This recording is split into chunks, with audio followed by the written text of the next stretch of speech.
Hey guys, Skits Tony here, back with another YouTube video. I hope you're in your happy and safe place. And before we start with the topic of today's video, which is why Shinji Ikari from Evangelion is one of my favorite characters, we got to appreciate the fact that I got notes right here, okay? And it's the first time in this YouTube channel where I have notes in a video. We are increasing the effort value of, how much effort we're putting in these videos and in these skits. And yeah, I do not want to lose myself in the sauce, and I want to be as concise as possible. But before, we gotta clap it up for the notes. Audience, please clap it up. Clap it up, because it's the first time we got notes. Anyways, now, why is Shinji Ikari from Neon Genesis Evangelion one of my favorite characters in fiction? And to start off, I have 7 reasons. Number 1, bruh is a pussy, all right? And when it comes to how big of a pussy Shinji is, let's say this scale is from 0 to 10, 0 not being a pussy and 10 being an absolute pussy, Shinji has to rank 12, all right? He surpasses the pussy in the pussy meter, right? And I'm also going to assume that you've watched Neon Genesis Evangelion, because if you haven't, then you absolutely have no idea what the hell I'm talking about. So I assume you've watched the show before. And yeah, for example, how much of a pussy is Shinji? Well, boy takes a lot of slack and a lot of disrespect from his father, all right? And if I took the amount of disrespect and mad lattery from my father figure in my life, I would have probably, at least in the Eva, threatened him once or twice. I would have been like, Dad, if you talk to me like that again, I swear, I'm actually going to destroy this nerve laboratory, and I'm gonna make your existence insignificant. I'm gonna step on you with the Eva, huh? So don't talk to me like that. But Shinji is a pussy. He's also a pussy romantically. He's a pussy in life. He's constantly running away from what he has to tackle, and he's taking a lot of disrespect from his father and from other peers. So, especially Asuka too. You wouldn't know what I would have done to her, or him, his father, her, Asuka. Number 2, he had it very rough growing up, all right? And I am not somebody whose mother got killed in a science experiment, and my father went out to buy some milk and he never came back with the milk carton, all right? My mom is very much present in my life, and my father, not as much, but I can basically relate. That's all I'm saying. And yeah, I can definitely relate with Shinji's upbringing. Mine, even though it wasn't that drastic or hardcore, pretty similar. Number 3.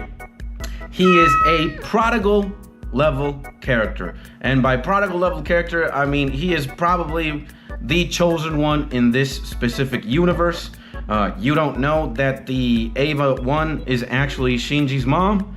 But beyond that being the reason, the whole world depends on whatever Shinji does or does not do. And if Shinji is successful, then the world is safe. If Shinji is unsuccessful and he's not willing to, fulfill his destiny, then the world is going to be miserable. Number 4, because of his upbringing, because of number 2, he has existential crisis very often, right?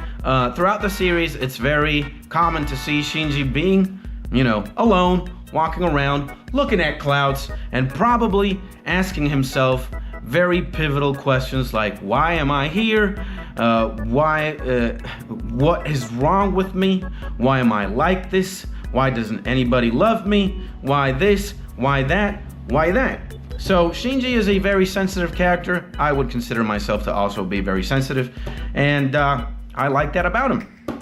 Number 5, he is a people pleaser / he a bitch.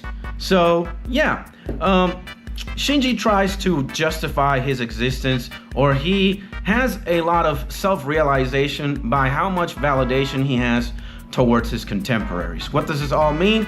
So if Asuka were to tell him something like, drink 7 gallons of mayonnaise, he's gonna do it just to please her.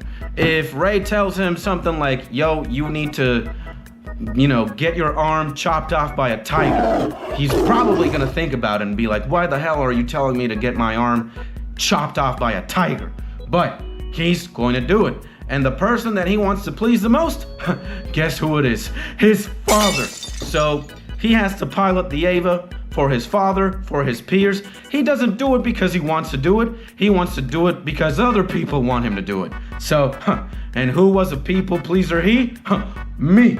And who was also a pussy growing up? Me. So that's why I have bruh's a pussy at number 1 and I can relate. And he a bitch and he a people pleaser at number 5. I can also relate. Number 6, he's a loner. I think this one's pretty self-explanatory. You've seen the show. He's alone a lot of the time. And number 7, while he's alone and while he's questioning his existence, number 7, he listens to a lot of music. The only other anime character that I can see regularly listen to music as much as Shinji is Yoa Sakura from Shaman King. Other than that, I don't know who else is rocking headphones. Maybe I'm trying to have an intense anime flashback and recall all the series and all the characters that I know. But yeah, I don't think anybody is listening to music constantly as Shinji is. And of course, he's listening to music to cope with his existence, to cope with the fact that he is a pussy and that he's a people pleaser, that he's alone, and that his father disrespects him constantly. He also doesn't know why the hell he's alive. So while you're asking them questions, rock some headphones on, put some sad music. And yeah, those are 7 reasons why Shinji Ikari is one of my favorite characters in fiction. And as always, I hope you like this video. I hope you give it a big like. I hope you give it a smash like. I hope you subscribe. And if you want to comment something down so that the algorithm does its wizardry, its sorcery, go ahead. I will very much appreciate it. And as always, I will see you in the next YouTube video. Boo!